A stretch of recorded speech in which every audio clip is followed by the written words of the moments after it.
Esse podcast é patrocinado por Casa Leão Joalheria, transformando sonhos em joias únicas e especiais. Hoje nós vamos falar com um grande ufólogo, amigo querido, eu que comecei a pesquisar sobre ufologia há muitos anos atrás, mas sempre me ancorando e amparando em especialistas como ele, Marco Antônio Petit. Bem-vindo, Marco.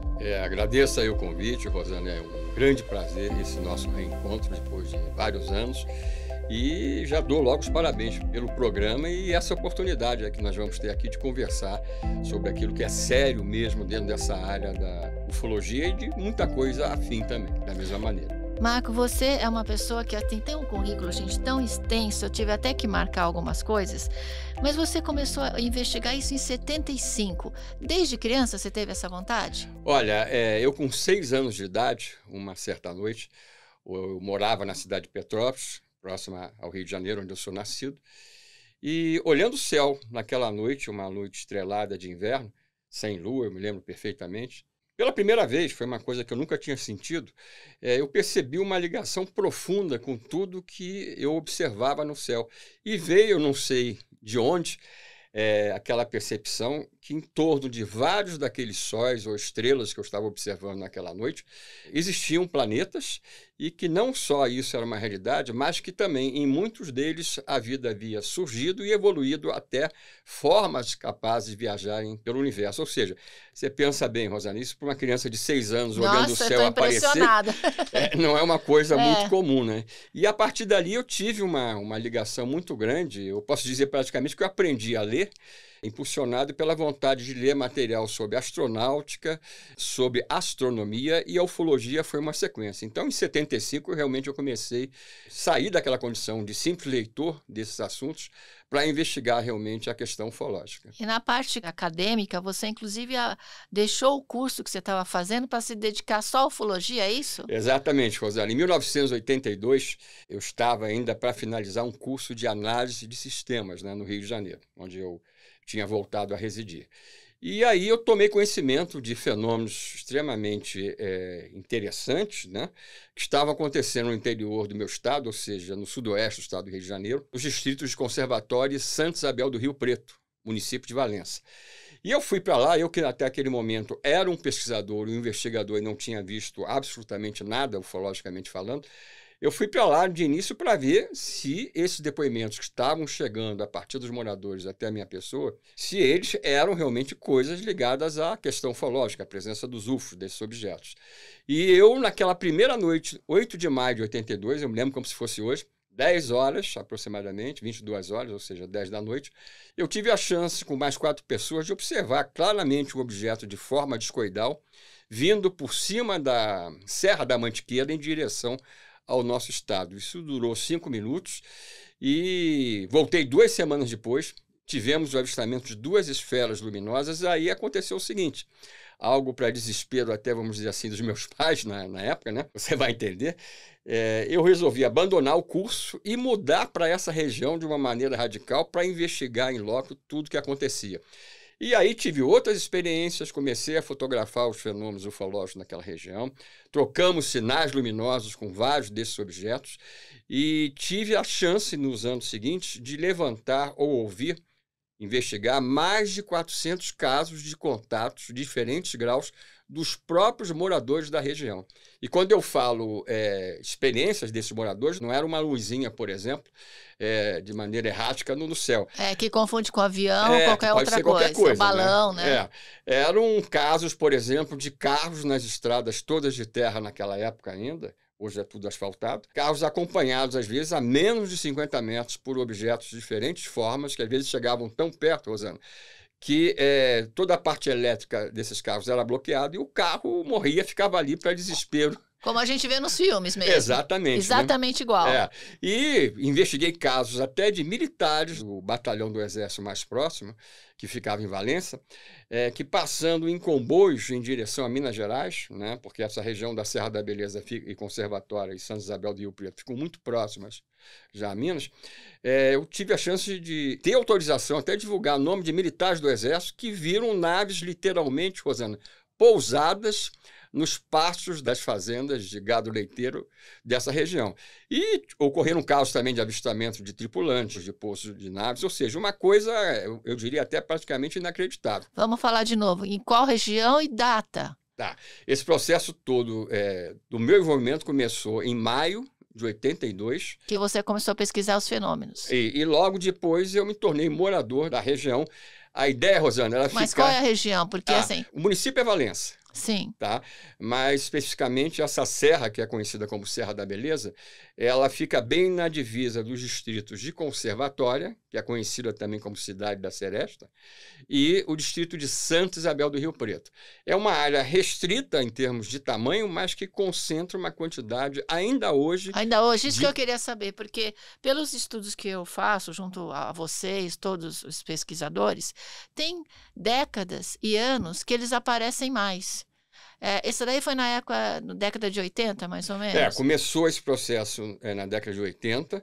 O que eu ia falar era o seguinte: a ideia desse projeto inicial de investigação seria a minha presença por 6 meses. Eu acabei ficando, na primeira etapa, 6 anos e meio.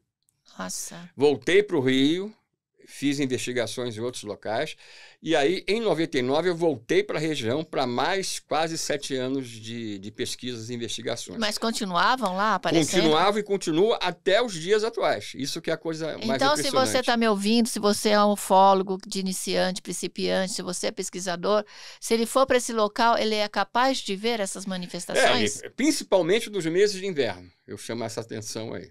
Não é por questão de ser frio, as motivações a gente não sabe, mas depois de tantos anos de investigação, hoje a gente sabe que existem vários padrões nas aparições lá da região. Primeiro, a época mais fria. Tá? Não seria exatamente apenas o inverno, mas tipo do mês de maio até o meio de setembro. Normalmente você tem uma grande onda de aparições. Outra coisa que eu descobri com levantamentos aí de dezenas e dezenas de casos ao longo de vários anos, à noite, ou as noites preferenciais para essas aparições são aquelas entre a fase da lua nova e crescente. Olha aqui, bom, isso eu já me interessei, porque sei que lua nova e crescente são ótimas luas para fazer evento, para você conquistar algo, mas não sabia que também é um bom momento de abertura de portais? Aí lá você falou em portais, o meu primeiro artigo contando essas histórias, eu já como morador, que saiu lá em 84, na revista Planeta, para a qual eu comecei a ter meus primeiros materiais publicados. O título da minha primeira matéria é Portais na Serra da Beleza. E isso não foi um título arranjado, tinha a ver com a realidade local. Até porque nós começamos a descobrir, não só pelas experiências pessoais minhas e do meu grupo na época de pesquisadores, mas também ouvindo os próprios moradores, que eu, como eu falei, eu vi mais de 400 casos de moradores, que haviam alguns pontos específicos associados a algumas montanhas da região, onde esses objetos se materializavam logo acima. E, às vezes, eles eram vistos por nós se movimentando no céu e entravam, aparentemente, pelo menos, nessas montanhas. Entravam na montanha. E não havia, a gente podia verificar, nenhum tipo de abertura física, ou seja, eles trabalhavam com algum tipo de modificação no padrão vibratório dos próprios objetos, materialmente falando, para sair de algo, provavelmente, que existia no subterrâneo para cima, ou o processo inverso. E eu cheguei, no dia... A gente vai fazer mais um aniversário agora, dentro de alguns dias, na Sexta-feira Santa do ano de 1982, né? Eu tive a chance de observar e fotografar um objeto que pairava sobre um desses pontos específicos e, como a foto foi batida com exposição prolongada, eu acabei tendo a chance de registrar a trajetória descendente que esse objeto fez numa fração de segundo até como se tivesse entrado literalmente na montanha. Quer dizer, essa foto é impressionante. Pessoas que estão nos ouvindo, estão nos assistindo, todas essas fotos e pesquisas, elas podem encontrar onde? Você tem um site, um portal? Perfeito. Além dos inúmeros artigos na revista UFO, que vai estar voltando justamente em breve do nosso grande amigo Gevaer, que Deus o tem em outra dimensão. Certo. Meu grande irmão, a revista que precedeu a UFO, que foi a Ufologia Nacional e Internacional, que ele me procurou para lançar no ano justamente de 85. Era uma revista tão fininha, Rosana, que ela só tinha espaço para um artigo e algumas colunas quando ela saiu. E esse primeiro artigo foi de minha autoria. Então a gente sempre teve com o Geva, como eu chamo ele ainda hoje, né?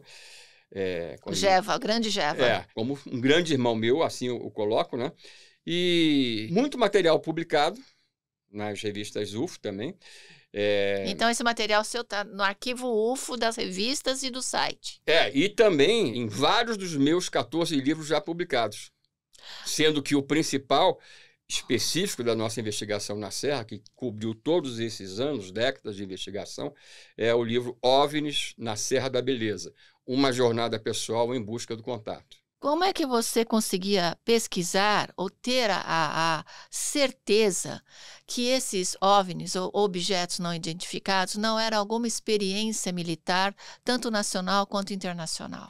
Olha, isso é um trabalho que, para um leigo, às vezes vai ser difícil de realizar, mas a partir da nossa própria experiência, né, e eu diria até envolvimento direto com os militares brasileiros, eu tive contato com até ministros de Estado da área militar que conversavam comigo sobre esse assunto, como o hoje também saudoso brigadeiro Otávio Júlio Moreira Lima, né?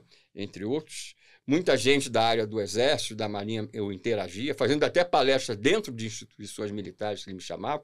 Então, o padrão, Rosana, de tecnologia é algo tão à frente, anos-luz, dentro daquilo até que a gente poderia imaginar, que seria inconcebível a gente ainda pensar, nesses casos, é claro, reais de contatos ufológicos, você poder ter por trás disso tudo algum tipo de veículo secreto de alguma potência, até que poderia estar espionando o território nacional brasileiro, né, e coisas desse tipo, né? E a própria tipologia desses seres que eram vistos lá, né, a gente tem seres de aspecto muito semelhante a qualquer um de nós, em contatos dentro de uma perspectiva mundial, né? Um contato pode acontecer hoje aqui em São Paulo, um outro lá na Rússia e daí por diante. Mas dentro dessas áreas, principalmente que a gente chama de incidência ufológica, que são áreas que concentram essas aparições por interesse desses próprios seres, nesse caso da Serra, você tinha lá um tipo de entidade ou criatura de baixa estatura, cabeça volumosa, e que não passava nunca de 1,5 metro de altura, né? Então não havia, né, a menor possibilidade de envolvimento de qualquer tipo de processo ou projeto militar por trás daquelas ocorrências. Basta dizer que esses objetos, como eu já falei há pouco, eles tinham essa capacidade de literalmente se desmaterializarem junto a uma rocha, uma montanha, ou o contrário, né? E outro detalhe interessante é que a gente teve conhecimento e teve contato com vários militares, inclusive da Polícia Militar, isso é um detalhe que eu não tinha colocado ainda, que tinham essas experiências nas estradas da região. Era um fusquinha daquele passado remoto, né? Uma viatura teve um contato muito próximo com seus 2 militares, né? Com um desses objetos que tinha, nesse caso específico, a forma discoidal. E esse fusquinha, para ele voltar a funcionar depois de maneira normal, ele teve que ter toda a sua parte elétrica retirada para poder voltar a ser utilizado. E a gente teve conhecimento de maneira bastante objetiva, além do pessoal do Exército, que foi para lá investigar.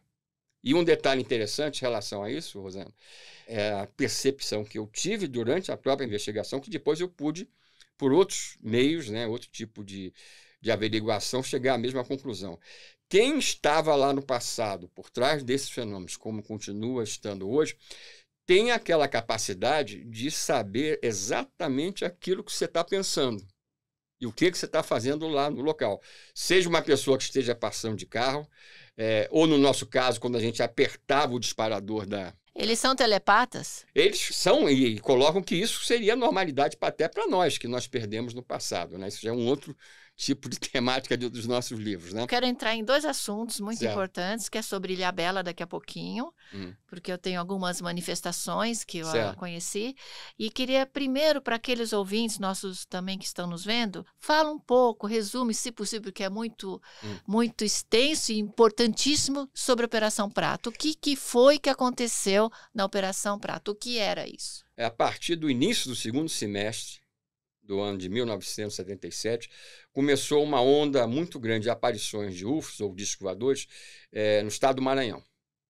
E essa onda começou a assustar muitas pessoas, porque você pode ver UFO ou um disco voador, como são conhecidos popularmente no nosso país, em qualquer lugar, a qualquer momento, de maneira inesperada. Mas isso não é o comum de acontecer toda hora. E lá no Maranhão, nesse início do segundo semestre, começou essa onda de aparições.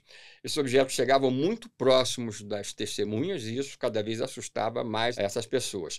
Só que logo depois, conforme a gente foi chegando no meio do segundo semestre, essa onda foi migrando em direção para adentrar o estado do Pará.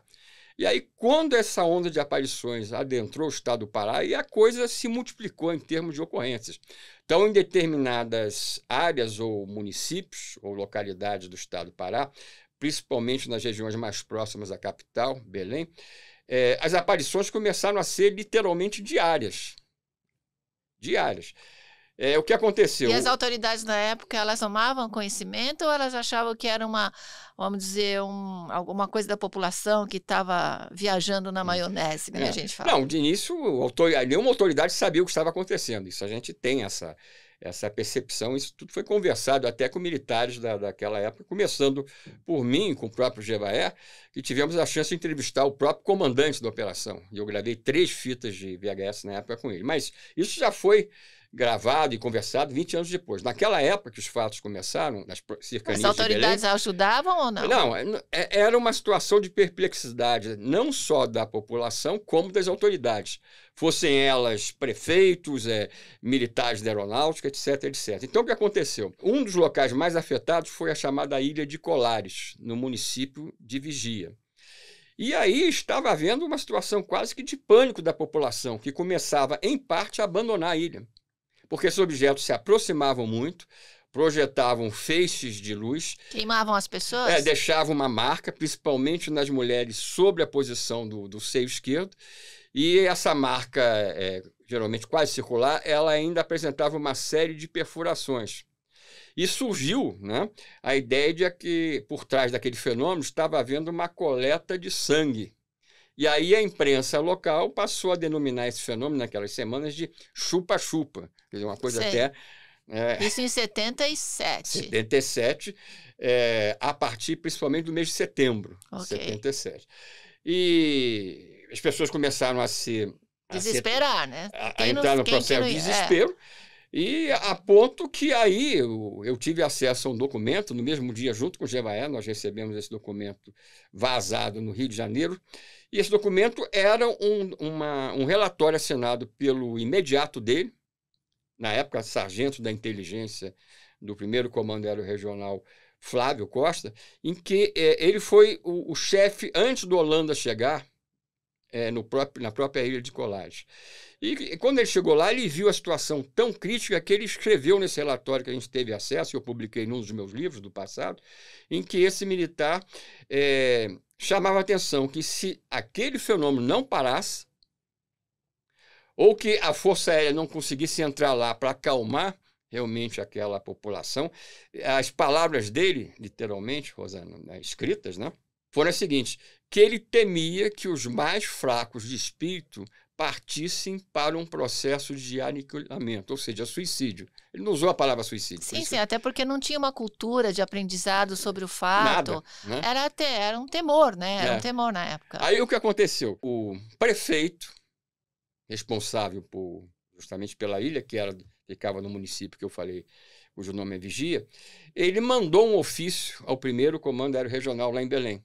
Como era um fenômeno aéreo, ele se dirigiu à Força Aérea, pedindo providências. Aí que vai começar a surgir o acompanhamento por parte dos militares da inteligência lá da região, ou seja, desse 1º Comando, que foram para a Ilha de Colares, levaram até fogo antiaéreo. Porque eles não sabiam o que eles iam encontrar né? Aí, de repente, eles começaram a ser testemunhas desses fenômenos.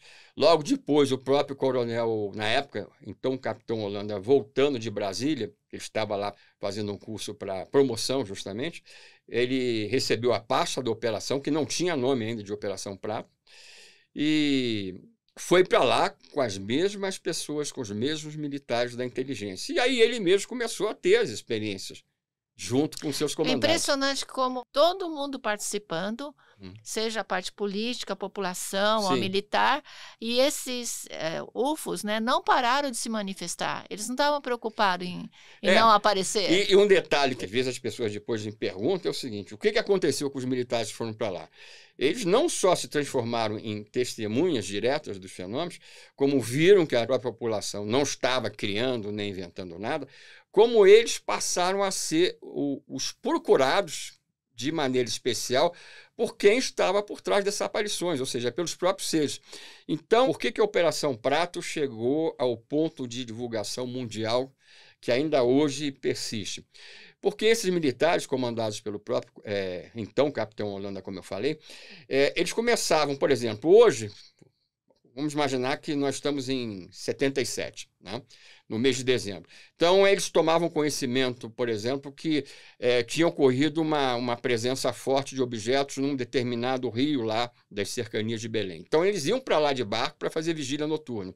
Aí, os objetos se manifestavam para eles nesses pontos, pairavam a curta distância. Existe foto disso tudo? É o que eu ia falar agora. Se deixavam fotografar, se deixavam filmar e depois ir embora. E detalhe importante, Rosana, nenhum dos militares envolvidos nessa operação recebeu ou teve contato com esses raios que provavelmente, essa é a minha visão, como era do Gevaert, antes do seu falecimento, esses raios, através deles, era retirado algum material biológico para que esses seres estudassem. E a conclusão do próprio comandante da operação, eu tive até com um relatório oficial dessa história toda lá em Brasília, junto com Gevaert, Claudio Couve, Fernando Ramalho, também que está vivo até hoje conosco, com relatório oficial assinado pelo Holanda, é um relatório de 189 páginas, cheio de fotografias, fotogramas dos filmes, etc. E a opinião já na época, como coronel, quando nós fizemos as entrevistas com ele, era a seguinte, que não havia nenhum tipo de atitude ou vontade negativa por trás daqueles fenômenos.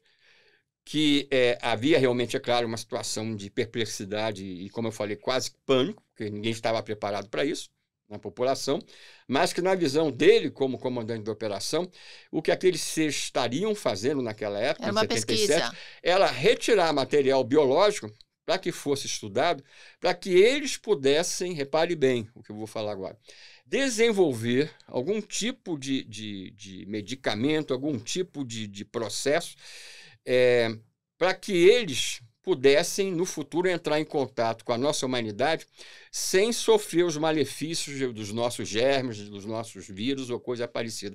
Essa era a posição do próprio comandante da operação em relação ao que acontecia lá, né? Agora, nós temos uma certa impressão que tudo que acontece na parte ufológica no Brasil, nossos militares, eles têm obrigação de passar para o... Tem algum acordo com o governo americano que nós temos que comunicar o que acontece? Olha, eu diria que eu sei, através de fonte e contato direto com militares, que, por exemplo, na década que eu iniciei a investigação na Serra, ou seja, a década de 80, periodicamente, pelo menos 2 vezes por ano, vinha uma equipe de militares dos Estados Unidos para interagir justamente com a nossa Força Aérea. E esses militares levavam, inclusive, as fitas gravadas dos contatos de radar que nós fazíamos naquela época. Ou seja, isso era de praxe acontecer. Em relação à Operação Prato, tanto eu quanto o Gevaert perguntamos para o seu comandante, né, o coronel William Holanda, se ele tinha conhecimento de algum tipo de interação americana nesse processo. Ele disse o seguinte para nós, que da parte dele não houve nada. Ele não tomou conhecimento, mas que ele não podia descartar algum tipo de contato, vamos colocar, num escalão superior de comando, e até a possibilidade dos materiais que ele gerou com seus comandados pudesse estar chegando ou sendo até retirado do país. Agora, a gente tem coisas que eu diria muito mais graves, Rosana, nesse aspecto de envolvimento americano, para nós brasileiros, que aí sim aconteceram dentro de um outro caso, que é o caso Varginha. Vamos chegar lá. Nós estamos conversando com Marco Antônio Petit, o maior ufólogo que nós já conhecemos, junto com os grandes amigos que nós temos, o Jevaé, que já está em outra dimensão, porque para mim a morte não existe, apenas mudamos de dimensão. E também agora você falou do Fernando, né, que está também... Fernando Aragão Ramalho. Ramalho. Temos o Thiago Tiquete, o Claudeir Couve já é saudoso, infelizmente. O saudoso também. São guerreiros do bem que estão sempre buscando a verdade, que nós todos temos o direito de saber, porque somos aqui planetários desta Terra, mas temos irmãos extraterrestres que estão nos visitando há muitos anos. Até podemos ver aí no History Channel, né, que fala alienígenas do passado e todos esses programas que agora nós temos condições de acessar, mas na sua época, quando você começou, foi muito preconceito, Marco? Olha, eu nunca tive, até as pessoas acham isso estranho, eu nunca tive até em termos de televisão, na época até não existia TV a cabo, TV por assinatura, era tudo aberto, né? Você foi em vários programas que eu vi aqui no seu... A gente fez várias vezes o Fantástico, o Globo Repórter, programas de outras emissoras também, na Bandeirante, em todas elas, né? Pessoas depois que não eram pessoas, às vezes, do nosso meio, perguntavam para mim, você teve algum problema de interagir até no programa ao vivo com jornalistas sobre esse tema? Eu sempre disse a mesma coisa que eu vou te dizer agora. Eu, pessoalmente, eu nunca tive problema, porque o que a gente se defrontava em alguns desses momentos, nesses programas, eu fiz várias vezes o Sem Censura na década de 80, por exemplo, que é da TV, antiga TV educativa, como era chamada, né? Sem Censura foram 4 vezes, né? E até me perguntaram sobre isso num dos programas que eu tive lá, nessa mesma rede de TV. E eu dizia o seguinte, que o problema, eu acho que eu nunca tive, porque quem era mal informado ou não tinha informação para debater comigo esse assunto, às vezes era alguém que poderia até gerar algum tipo de polêmica, constrangimento ou coisa parecida. Mas quando a pessoa mostrava que eu fazia uma pergunta dentro desse tipo de perspectiva, eu tinha condições de mostrar realmente que ele não conhecia aquilo que nós já tínhamos em mãos para mostrar. Ou seja, você tem as provas praticamente científicas, porque você tem registro fotográfico, né, que hoje vale, fotográfico, o auditivo, o visual, e tudo isso vale, né? E, Rosana, só um detalhe que é importante frisar em relação a isso que você colocou. O Brasil é um dos pioneiros, e aí o Fernando Aragão Ramalho é uma das peças-chaves desse processo que continua hoje. Quando nós lançamos, eu e o Jevaé, e logo tivemos a parceria do Ramalho, do Claudeir, do Rafael Cury, do Roberto Beck, entre outros membros da nossa comissão, que é a Comissão Brasileira de Ufólogos, CBU, que no momento eu estou presidindo, desde o início desse ano, a campanha UFO, Liberdade de Informação, para cobrar das forças militares nacionais o fim do acobertamento. O que aconteceu? O Fernando é que cuidava, desde esse primeiro momento, da parte legal, de interação, de solicitação da documentação oficial, que a Força Aérea, por exemplo, dizia que não tinha, e que depois até nos chamou para conhecermos esse tipo de material que não existia dentro do próprio Comando de Defesa Aeroespacial Brasileiro, quando a gente esteve lá em 2005, onde eu vi até a documentação da Operação Prato. Que foi uma vitória para vocês, né? Então, hoje, as pessoas não têm essa ideia, Rosana, mas hoje em dia, qualquer pessoa, por exemplo, que esteja lá em Brasília, eu convido, vá ao Arquivo Nacional e peça para ter acesso aos documentos da Força Aérea sobre a questão ufológica. Nós conseguimos a liberação de mais de 7.000 páginas de documentos oficiais de experiência de contato, principalmente envolvendo os militares da Força Aérea, que estão lá disponíveis. Você chega lá, você vai pagar uma cópia, a Xerox, e sai com o material que você quiser, né? Olha, essa é uma informação muito importante. Agora, por que existe esse preconceito sobre o ET de Varginha, que fizeram muitas piadas e vocês têm muitas provas que foi real? Fala com a gente. Olha, o que aconteceu? Logo no início do caso, essa parte mais que se tentou relacionar a história a um aspecto cômico, ela aconteceu por quê? Porque o programa Caceta e Planeta foi para lá justamente na efervescência do caso. Pesquisa. Da pesquisa, e justamente no mesmo período que a gente acabou mostrando o quanto era sério O acontecimento. A história.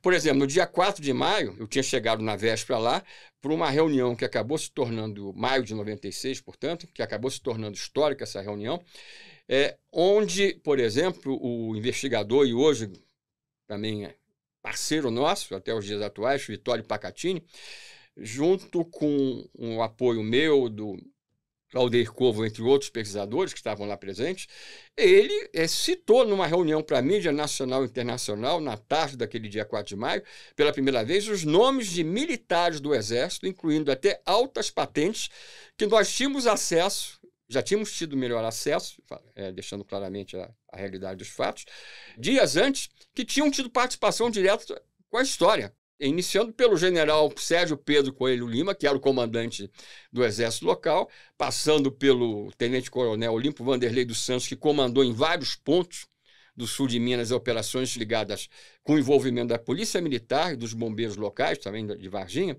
a que ocorreram capturas de, não só avistamentos de seres, mas a captura de vários seres, ou seja, parte da tripulação de uma nave realmente que caiu. É isso que eu quero dar um parênteses aqui. O que aconteceu em Varginha? Certo. Em termos do contato extraterrestre. O que aconteceu? Olha, uma nave caiu? Houve, para começar, provavelmente uma tentativa de abate norte-americana de um UFO na alta atmosfera. Esse objeto foi perdendo altura. O governo brasileiro foi avisado pelos americanos sobre o que estava acontecendo. Isso tudo começou a ser monitorado e esse objeto caiu no sul de Minas. E como isso tudo, como eu coloquei agora, estava sendo controlado de maneira detida, até com a ajuda dos americanos, o Exército conseguiu chegar prontamente ao local da queda para recolher tudo. Mas chegou, minutos depois, porque isso tudo estava sendo monitorado já. Então, o que aconteceu? Nesse controle do aspecto americano, nós tínhamos a USAF, a Força Aérea Americana. Né? Houve o contato com o governo brasileiro, a interação com o Exército Brasileiro, que era a força militar mais importante na região, onde o objeto acabou... Mais próxima também. Caindo, né? E aí foi montada uma operação literalmente de guerra para buscar a captura desses seres, que aparentemente, essa é uma opinião pessoal minha, aparentemente esses seres não caíram com a nave. Eles foram progressivamente, provavelmente, abandonando a nave por um processo de escape.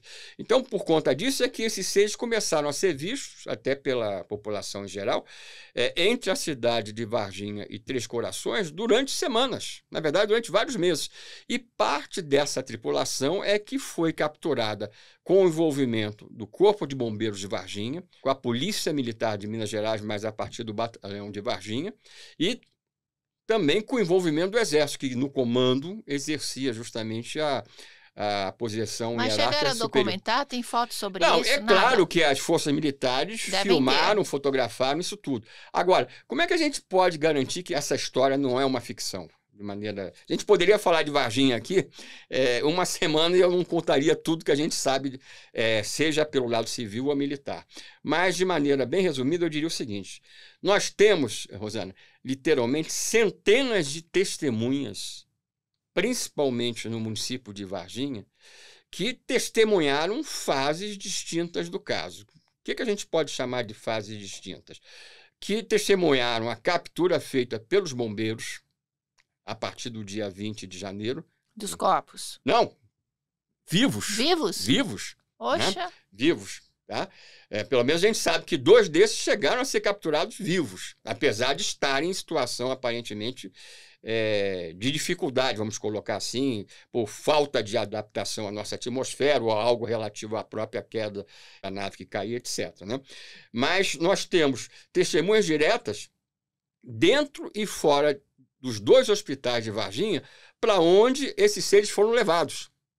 Porque a gente tem aquela convicção, como pesquisadores do caso, que foi feito, tendo outros 2 seres que foram aparentemente alvejados, atiraram nesses seres, na tarde do dia 20 de janeiro, por volta das 2 da tarde, né, num ponto muito próximo que aquelas 3 meninas viram. Naquele muro que aparece nos desenhos ali na cidade. Isso aconteceu, né, antes das 3 meninas verem. Por isso que a gente tem certeza que foram vários.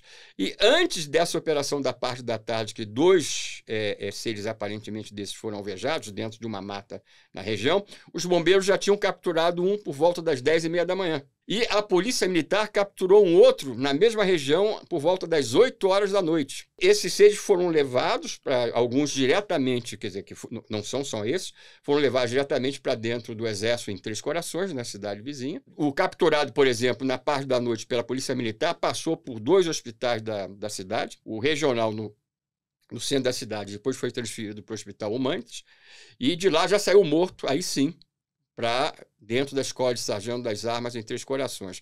E esses materiais, a gente também sabe, por exemplo, Rosana, quando eu falo materiais, são seres, fragmentos da nave, etc., foram levados para a cidade de Campinas, pelo Exército Brasileiro.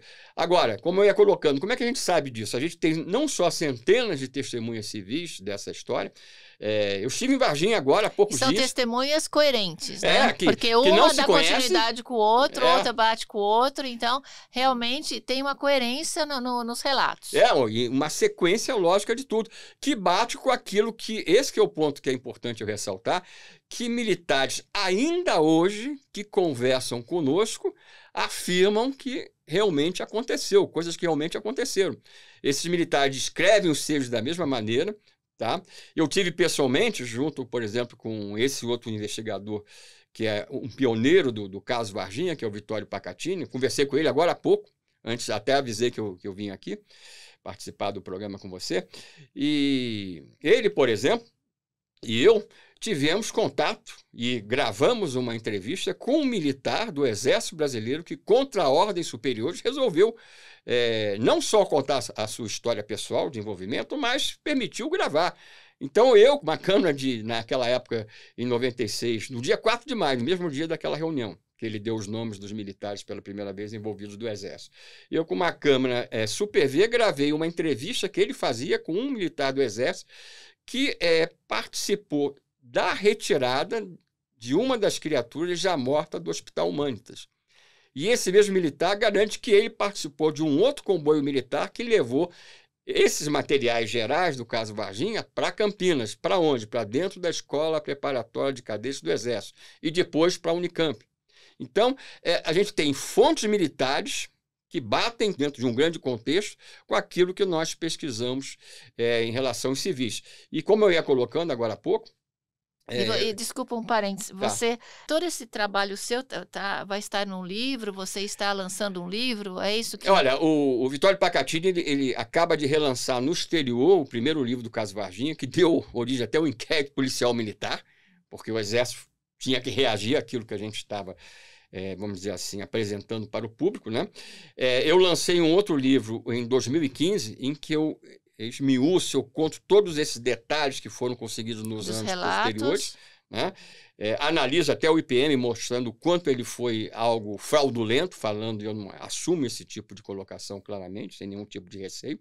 E agora, eu estou terminando nas próximas 2 semanas o meu 15º livro, que vai ser o segundo sobre Varginha, que com certeza é o mais explosivo, porque não só vai contar com coisas que nós estamos levantando, principalmente nos últimos 2 anos, mas também com informações vindas de outros militares. Um desses conversou comigo, Rosana, e com o próprio Fernando Ramalho, agora na semana passada, para falar o que aconteceu dentro lá da Escola Preparatória de Cadetes do Exército, lá em Campinas, né? E nesse livro, a gente vai estar denunciando aí de uma maneira contundente e definitiva o envolvimento militar norte-americano com essa história, que permitiu o translado de praticamente tudo ligado ao caso Varginha, portanto, incluindo os tripulantes capturados, para os Estados Unidos da América, com uma participação direta de aquiescência do nosso governo. Então, né? Eles não estão mais aqui, esses achados, esse conteúdo importantíssimo de prova de que existe vida em outros planetas ou que estão nos visitando, de Varginha especificamente, não está mais no Brasil. Os 6 nós não temos a menor dúvida que foram realmente trasladados. Pode ter ficado alguma coisa que, vamos chamar assim, de um resíduo. E eu, nesse livro, vou estar colocando, Rosana, uma coisa que eu sempre fiz questão de deixar claro para quem acompanha o nosso trabalho, primeiro, que a gente assume aquilo que fala, né? Então eu poderia aqui falar, não, os americanos vieram aqui e levaram tudo embora e pronto. Mas a gente não fica nisso, não vai ficar nesse livro. E você nem tem interesse de se dar numa polêmica com outro país. Você é um pesquisador que tem um reconhecimento internacional e que tudo que ele fala, ele traz prova, pesquisa, relatos. É científico isso, né? Rosana, nesse livro nós vamos estar apresentando os nomes. A gente já deu nomes de vários militares brasileiros envolvidos com essa história. Não só aqueles dados inicialmente pelo Pacatini, como eu falei naquela reunião bombástica história do dia 4 de maio. Ali é que realmente a mídia até internacional começou a levar a sério. Porque a partir do momento que você dá toda uma hierarquia militar sendo citada por nome como envolvida com uma coisa dessa, você está assumindo uma responsabilidade, né? E agora, nesse livro que estou trazendo... né, como é que chama o livro? O livro Varginha, Minha Jornada Pessoal, que eu vou estar dando ênfase a tudo aquilo que eu acessei como pesquisador ou vivenciei dentro desse caso. Na parte final desse livro, a gente vai estar apresentando detalhes desse envolvimento americano ainda não explicitado antes, inclusive por mim, porque a gente não tinha essas informações para o livro de 2015, por exemplo, mas vamos estar citando os nomes, aí sim, das autoridades civis brasileiras que se envolveram com as autoridades americanas que vieram ao Brasil para fazer um acordo. Então, eu vou estar citando os nomes de ambos os lados, dos americanos e também nomes envolvidos até com a nossa pesquisa espacial naquela época, do INPE, da Agência Espacial Brasileira, que se envolveram nesse tipo de acordo para possibilitar que tudo realmente acabasse tendo esse fim, né? Queria fazer um resumo aqui da sua participação. Você vai voltar, inclusive, após o lançamento do seu livro. Faço questão de mostrar. Vamos resumir. Há quanto tempo você acha que o Brasil está sendo visitado por outros seres, porque o ufólogo, gente, nós não estamos falando da parte espiritual, nós não estamos falando do contato telepático, nós estamos falando com estudo técnico, com embasamento, com provas, e essa que a ufologia brasileira hoje está ancorada. Há quanto tempo, no seu conhecimento, você acha que nós estamos sendo visitados e se ainda estamos sendo visitados? Perfeito, Rosana. O mundo inteiro, o nosso planeta todo, vem sendo contatado por esses seres até de diferentes origens e formas, ou, portanto, tipologias.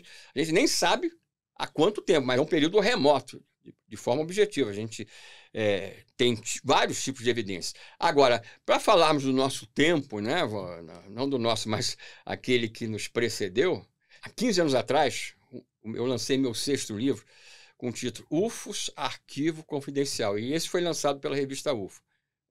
O de Varginha, que vai sair agora, vai ser pela Editora do Conhecimento, que é outro, onde eu tenho também uma grande amizade com o Sérgio Carvalho, que é o editor dessa editora, né? Importante eu ressaltar que nesse meu livro, que eu fiz menção, UFOs, Arquivo Confidencial, que é só sobre a ufologia militar brasileira, eu apresento casos desde a década de 30, que envolveram, por exemplo, militares da Marinha Brasileira diretamente com os UFOs. Então, você diria que é incontável desde quando nós estamos sendo visitados, mas hoje, você acha que existem essas manifestações tão fortes quanto na década de 70, de 80? Ou você, pela sua observação e todo mundo que te contata, houve uma diminuição ou talvez uma descrição das naves quando aparecem? Olha, nós estamos certamente, isso não é de hoje, numa progressão. Cada vez esses fenômenos ou essas aparições desses objetos são mais frequentes. O que acontece é o seguinte, Rosana, de repente você tem um período de alguns meses, que, como lá na Serra da Beleza mesmo, em que a coisa parece que cessa ou quase cessa. Só que aí passam-se os meses, 4, 5 meses, e a coisa volta dentro de uma grande manifestação onda. volta. Isso nessas áreas que são endêmicas quanto a essas aparições. Mas dentro de uma visão planetária, ou seja, mundial, a gente pode dizer que o fenômeno ele continua num acréscimo. Até porque, mal ou bem, a gente não tem dúvida disso, nós estamos sendo preparados de uma maneira ou outra para o dia que nós vamos ter que ficar frente a frente, de uma maneira explícita, com representantes dessas várias civilizações cósmicas, pelo menos aquelas que têm um laço, eu diria até, não vai dar para explicar aqui hoje isso, isso é tema de outros livros meus, mas nós temos realmente um laço como humanidade de parentesco com alguma dessas raças extraplanetárias.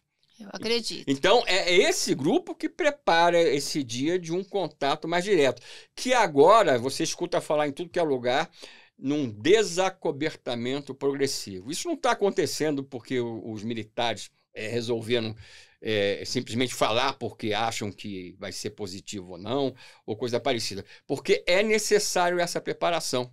Para a humanidade tem que se preparar, porque tem que ser informada. eu acho que isso até está nas profecias de vários, até Nostradamus e outros profetas, existem né? sinais no passado que eram interpretados, ou são interpretados ainda hoje por alguns, como alguma coisa ligada a aspectos religiosos, e que, na verdade, por trás, né, eu costumo dizer o seguinte, que praticamente todas as nossas grandes religiões do passado foram inspiradas em contatos remotos com esses seres que eram mal entendidos, mal interpretados, né?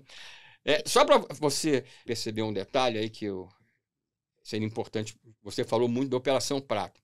Eu falei da situação de perplexidade e pânico que estava havendo lá, por exemplo, na Ilha de Colage. Sabe como a Força Aérea, naquela época, agiu para acalmar aqueles populares lá daquela ilha? Mais da metade acabou fugindo antes, para Belém, para outros locais onde existiam parentes dessas pessoas que saíram de lá.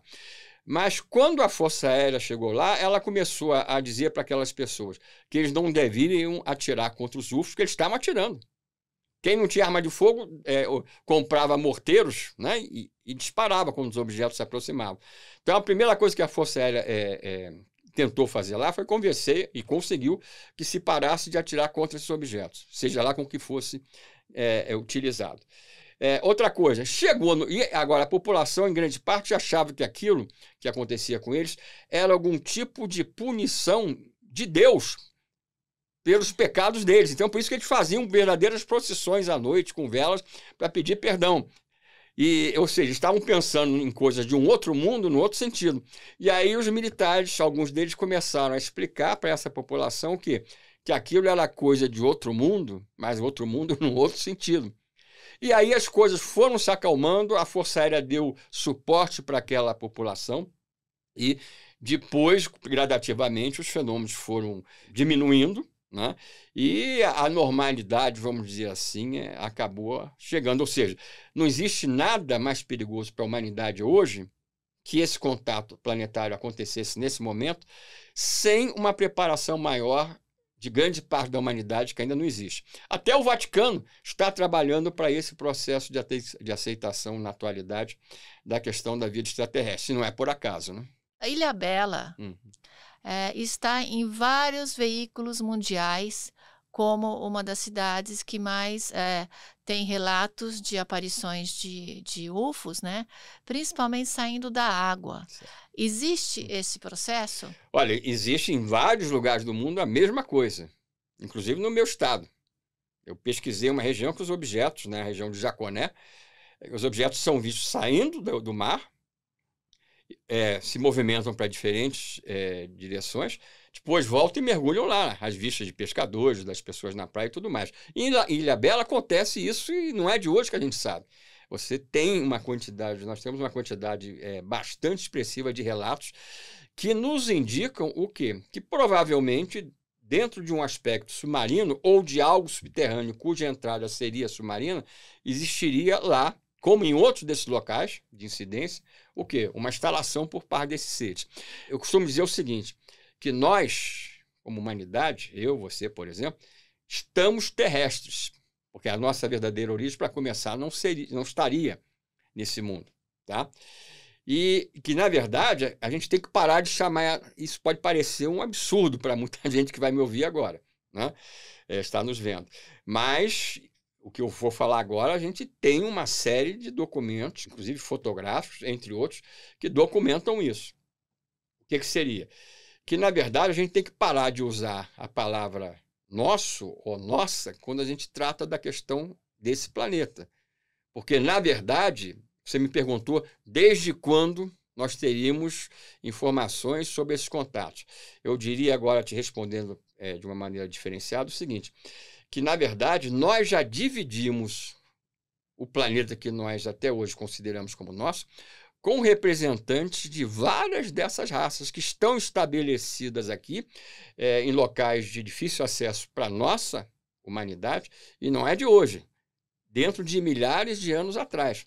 E porque essas áreas de incidência, onde é muito fácil constatar esse fenômeno, são áreas, algumas dessas, que as tradições antigas desses locais, desses povos, já reportavam aparições e objetos emergindo dos oceanos, dos mares. A gente tem casos disso no Ocidente, tem casos desse mesmo tipo no Japão, né, em que isso é uma realidade. Agora, quando você poderia perguntar, olha, por que o acobertamento é mantido? Não é porque simplesmente alguém de fora está procurando nos contatar.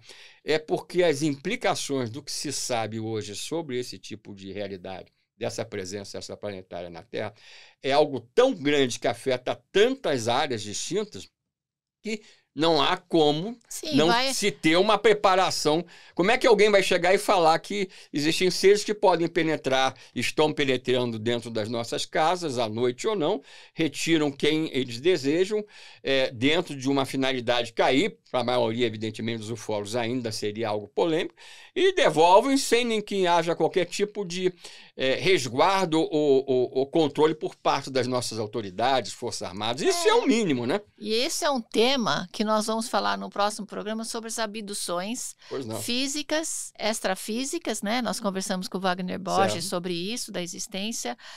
Hoje nós temos, você sabe, Marco Antônio, como desenvolveu a história dos nossos pequenos aparelhos que voam e fotografam o mundo todo, né? Isso é normal hoje, mas antigamente não era. Então, esses seres podem ter tido vários canepas, que eram chamadas, né, de pesquisar sobre a humanidade há muitos anos atrás.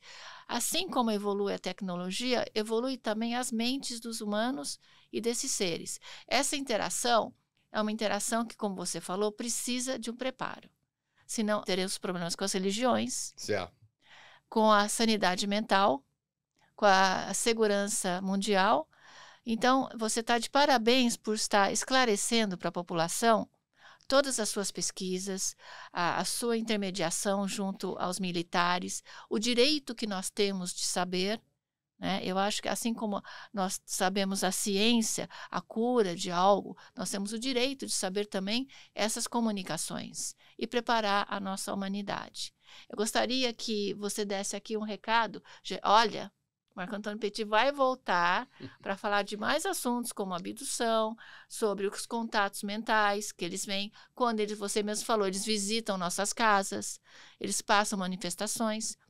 Mas nesse momento, qual o recado para aquela pessoa que está querendo, vamos dizer, ter a consciência, porém não quer se sentir ridículo por gostar desse assunto, para aquele pessoal lá? Perfeito. Eu diria a cada um de vocês o seguinte: eu, na época da própria faculdade, eu tinha colegas que tinham experiências já ufológicas que me passavam e se sentiam receosos de transmitir isso, conversar sobre isso na sala de aula, nos horários de intervalos que nós tínhamos nas aulas, etc, etc.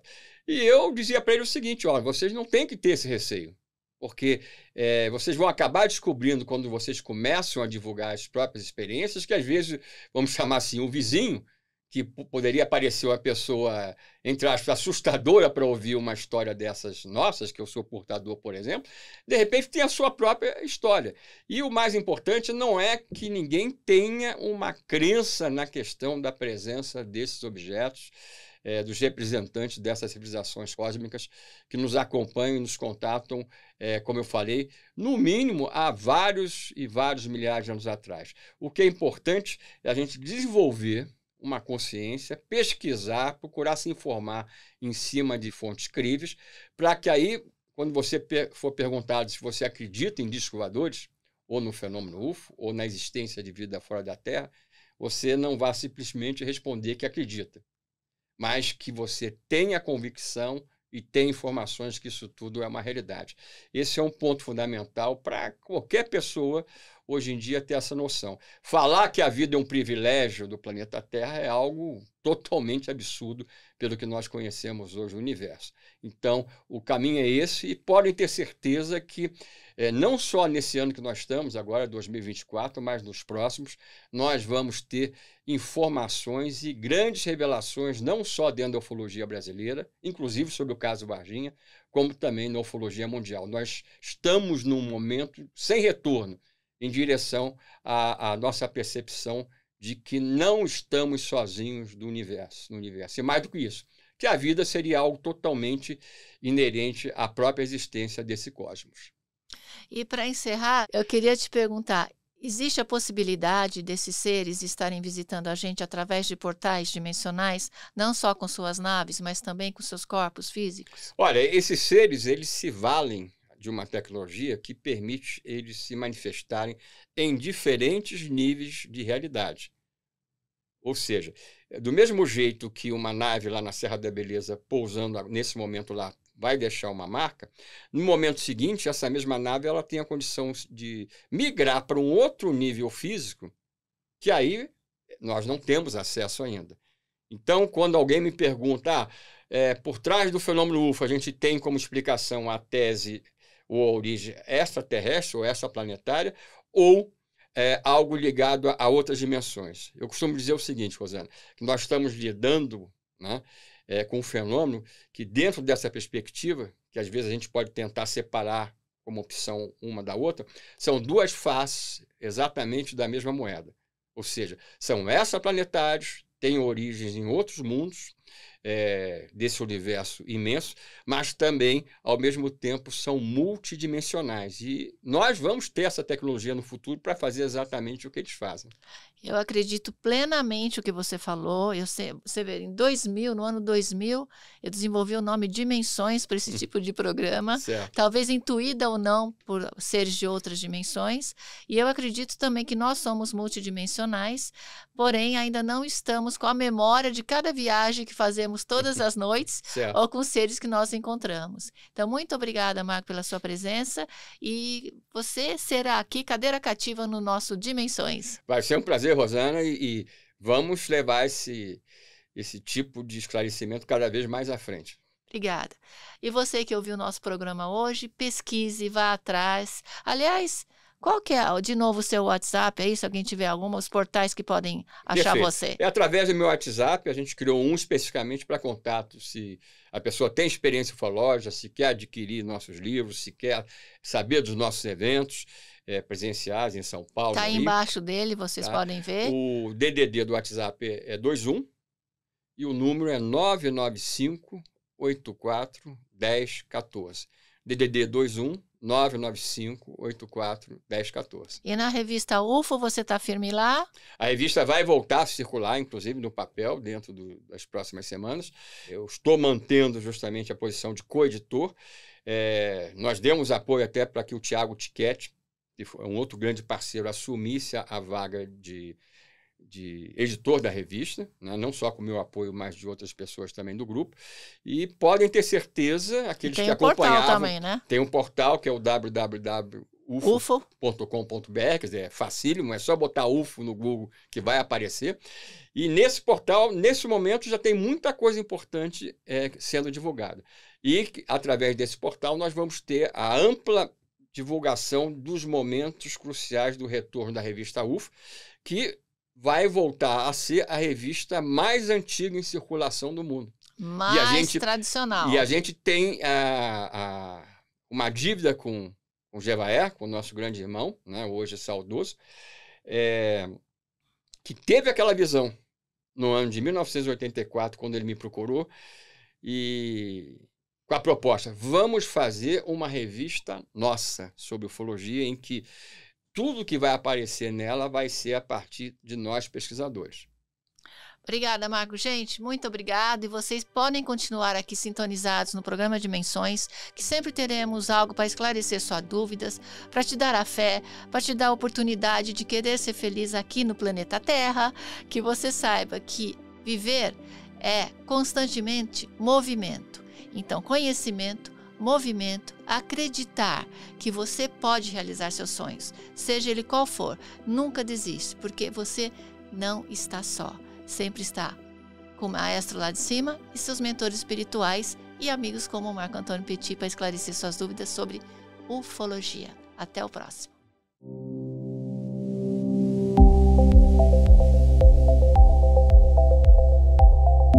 Esse podcast é patrocinado por Casa Leão Joalheria, transformando sonhos em joias únicas e especiais.